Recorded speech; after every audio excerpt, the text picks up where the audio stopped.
اعوذ باللہ من الشیطان الرجیم بسم اللہ الرحمن الرحیم اللہم صلی علی سیدنا محمد النبی الامی وعلی آلہ وسلم تسلیما۔ اسلام اینڈ ورلڈ کے تمام ناظرین اور سامعین کو السلام علیکم۔ سامعین محترم، آج میں آپ کو حضرت آدم علیہ السلام کا قصہ سنانے جا رہا ہوں۔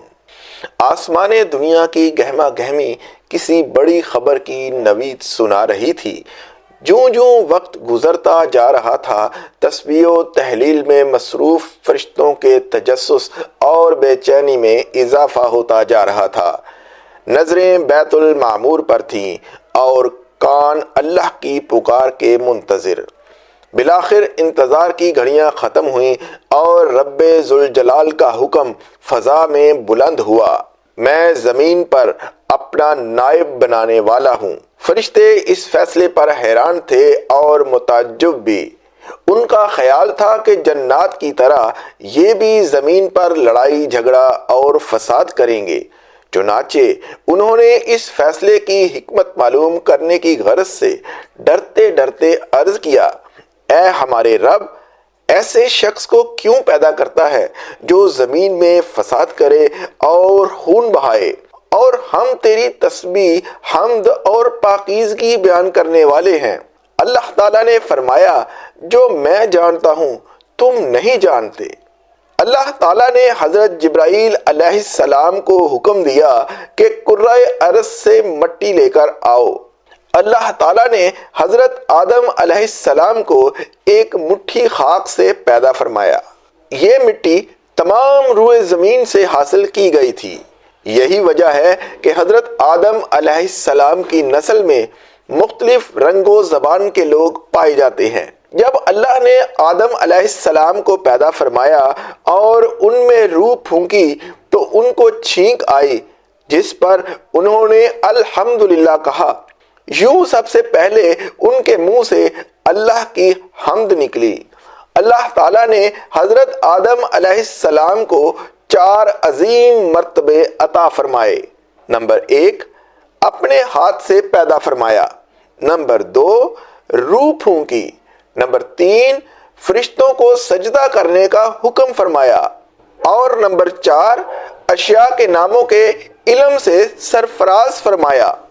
اللہ تعالیٰ نے حضرت آدم علیہ السلام کو تمام نام سکھا کر ان چیزوں کو فرشتوں کے سامنے پیش کیا اور فرمایا، اگر تم سچے ہو تو ان چیزوں کے نام بتاؤ۔ انہوں نے کہا، اے اللہ، تیری ذات پاک ہے، ہمیں علم نہیں سوائے اس کے جو تو نے ہم کو سکھایا ہے، بے شک آپ بڑے علم و حکمت والے ہیں۔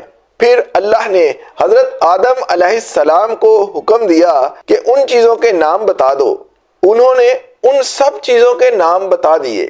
اللہ تعالیٰ نے فرمایا، میں نے تم سے نہ کہا تھا کہ میں زمین و آسمان کی تمام پوشیدہ چیزوں سے واقف ہوں؟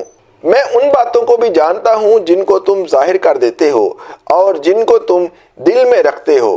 اللہ تعالیٰ نے تمام فرشتوں کو حکم دیا کہ آدم علیہ السلام کو سجدہ کرو، تو ابلیس کے سوا سب نے سجدہ کیا۔ اس نے انکار کر دیا اور تکبر کیا اور وہ کافروں میں سے ہو گیا۔ اللہ نے ابلیس سے پوچھا، جب میں نے تجھ کو حکم دیا تھا تو کس چیز نے تجھ کو سجدے سے باز رکھا؟ اس نے کہا، میں اس سے افضل ہوں، تو نے مجھے آگ سے پیدا کیا ہے اور اسے خاک سے۔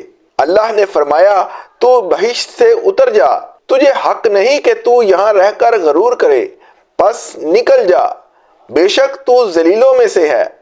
اس نے کہا، مجھے اس دن تک مہلت عطا فرمائیے جس دن قیامت آئے گی۔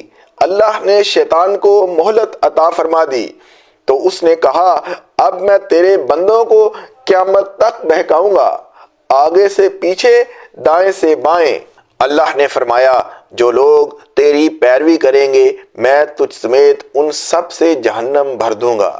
ابلیس اور شیطان ایک ہی صفت اور حقیقت کے 2 ایسے نام ہیں کہ جن کا کام اللہ کے بندوں کو ورگلانا، شر پھیلانا، انہیں اللہ سے باغی کر کے برائی کے کاموں کی جانب راغب کرنا ہے۔ یہ انسان کا وہ ازلی دشمن ہے جو قیامت تک اس کا پیچھا نہیں چھوڑے گا۔ حضرت عائشہ صدیقہ رضی اللہ تعالی عنہا سے روایت ہے کہ نبی کریم صلی اللہ علیہ وآلہ وسلم نے فرمایا کہ فرشتے نور سے، آدم مٹی سے اور ابلیس آگ سے پیدا کیا گیا تھا۔ جنات حضرت آدم علیہ السلام سے 2000 سال پہلے سے دنیا میں آباد تھے، جنہوں نے دنیا میں دنگا فساد مچا رکھا تھا۔ چنانچہ اللہ نے فرشتوں کے ایک لشکر کو دنیا میں روانہ کیا، جنہوں نے ان جنات کو مار مار کر سمندری جزیروں اور ویران علاقوں میں بھگا دیا۔ اس موقع پر بہت سے جنات قتل کیے گئے اور کچھ گرفتار بھی ہوئے۔ انہی میں ابلیس بھی تھا جو ابھی بچہ تھا، اسے آسمان پر لا کر رکھا گیا۔ یہ فرشتوں کے ساتھ عبادت میں مصروف ہو گیا اور بہت جلد علوم کا ماہر اور عبادت گزار بن گیا۔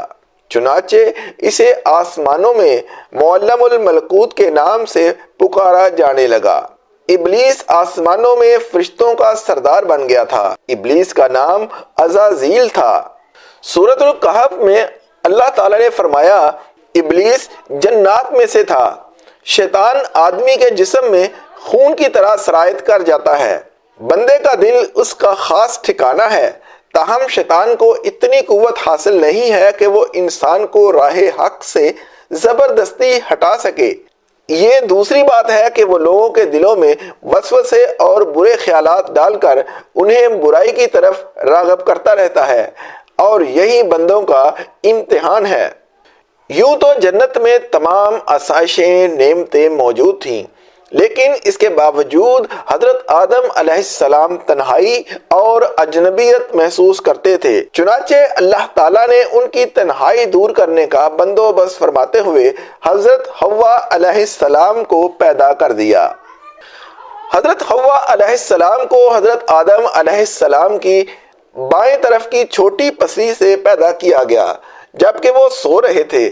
پھر اللہ نے حضرت آدم علیہ السلام کو حکم فرمایا کہ وہ اور ان کی بیوی جنت میں سکونت فرمائیں، اور فرمایا جہاں سے چاہو بلا روک ٹوک کھاؤ، لیکن اس درخت کے پاس نہ جانا ورنہ ظالموں میں سے ہو جاؤ گے۔ حضرت آدم علیہ السلام اور حضرت حوا علیہ السلام بڑے آرام و سکون سے جنت میں رہنے لگے۔ روایت میں ہے کہ حضرت آدم علیہ السلام 100 سال یا 60 سال جنت میں رہے۔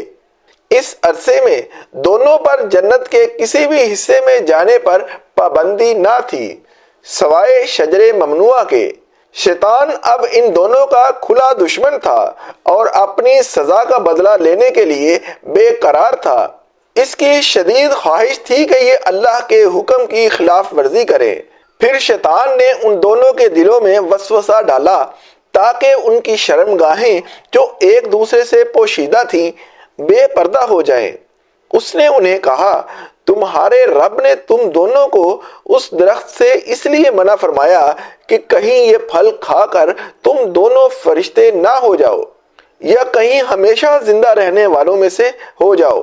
شیطان کی ان باتوں نے حضرت حوا علیہ السلام کو سوچنے پر مجبور کر دیا، اور پھر شیطان کی سازشیں رنگ لائیں اور اس نے حضرت حوا علیہ السلام کو پھل کھانے پر راضی کر لیا۔ ایک دن حضرت حوا علیہ السلام نے حضرت آدم علیہ السلام سے کہا کہ ہم اس شجر ممنوعہ کا ذرا سا حصہ کھا کر تو دیکھیں، آخر وہ کیا راز ہے جو اللہ نے اسے کھانے سے منع فرمایا ہے۔ شروع میں تو حضرت آدم علیہ السلام اس کے لیے قطعی طور پر تیار نہ تھے، لیکن پھر حضرت حوا علیہ السلام کے مسلسل اصرار پر راضی ہو گئے۔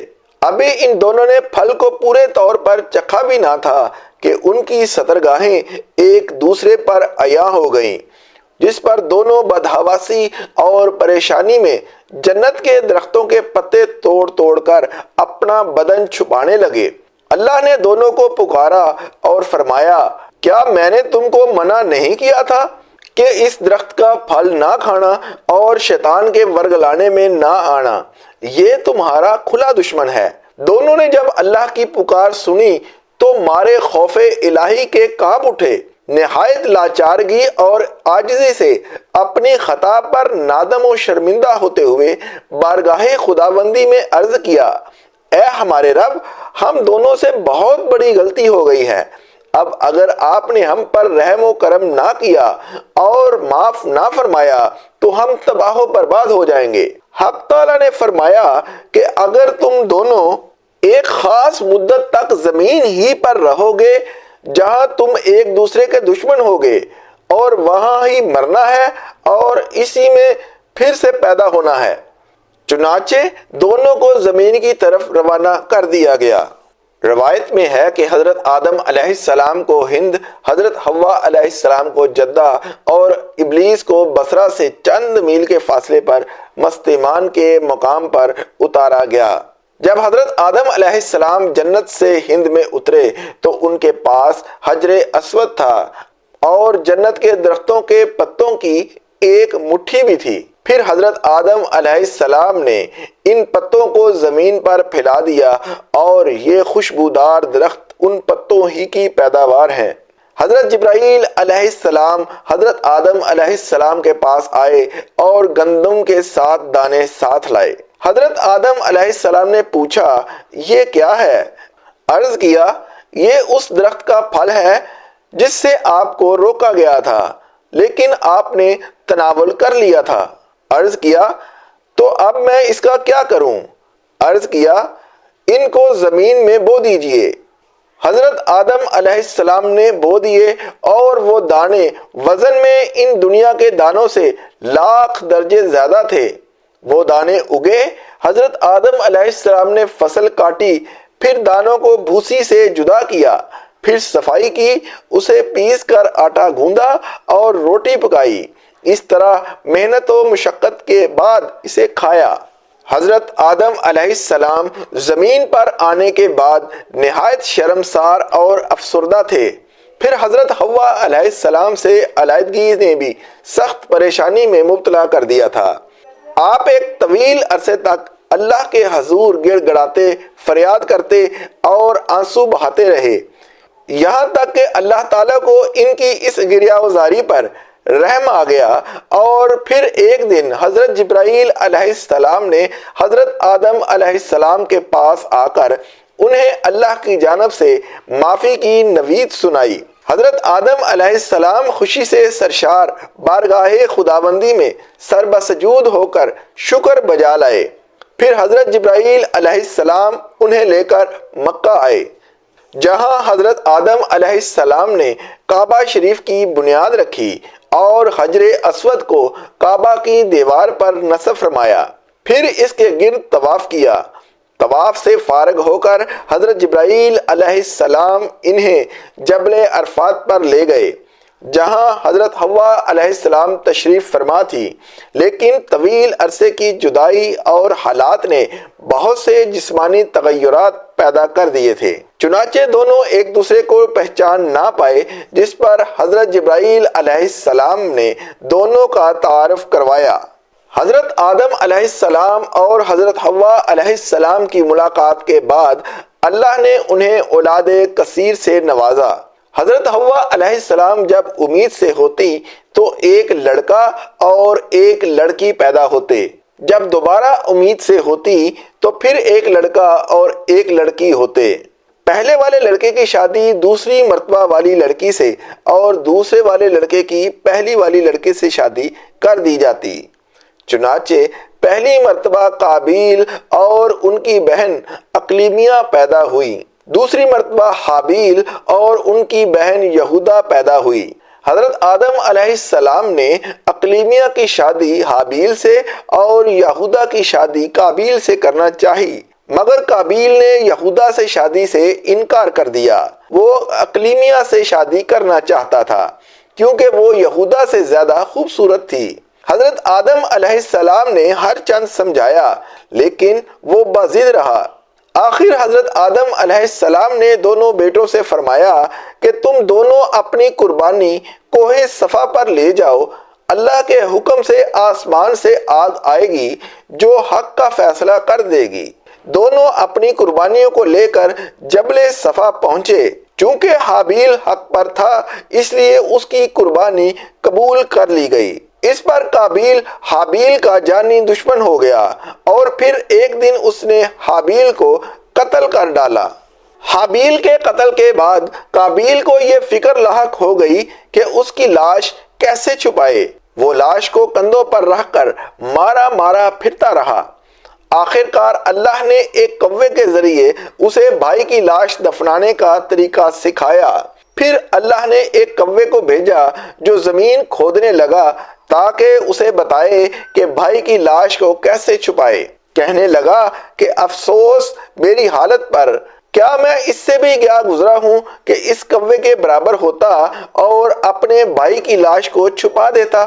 حضرت آدم علیہ السلام کی وفات کا وقت آیا اور فرشتے گھر میں داخل ہوئے تو آپ سمجھ گئے۔ اپنی اہلیہ حضرت حوا علیہ السلام اور اپنے بچوں سے فرمایا کہ تم سب مجھے تنہا چھوڑ دو۔ اس کے بعد آپ اللہ تعالیٰ کی حمد و ثنا میں مصروف ہو گئے۔ فرشتوں نے روح قبض کی، پھر غسل دے کر کفن دیا، خوشبو لگائی، گڑھا کھود کر قبر بنائی۔ حضرت جبرائیل علیہ السلام نے ان کے بیٹے حضرت شیث علیہ السلام کو نماز جنازہ پڑھانے کا طریقہ بتایا۔ آپ علیہ السلام نے نماز جنازہ پڑھائی۔ عام طور پر حضرت آدم علیہ السلام کی عمر مبارکہ 960 سال بیان کی گئی ہے۔ وما علینا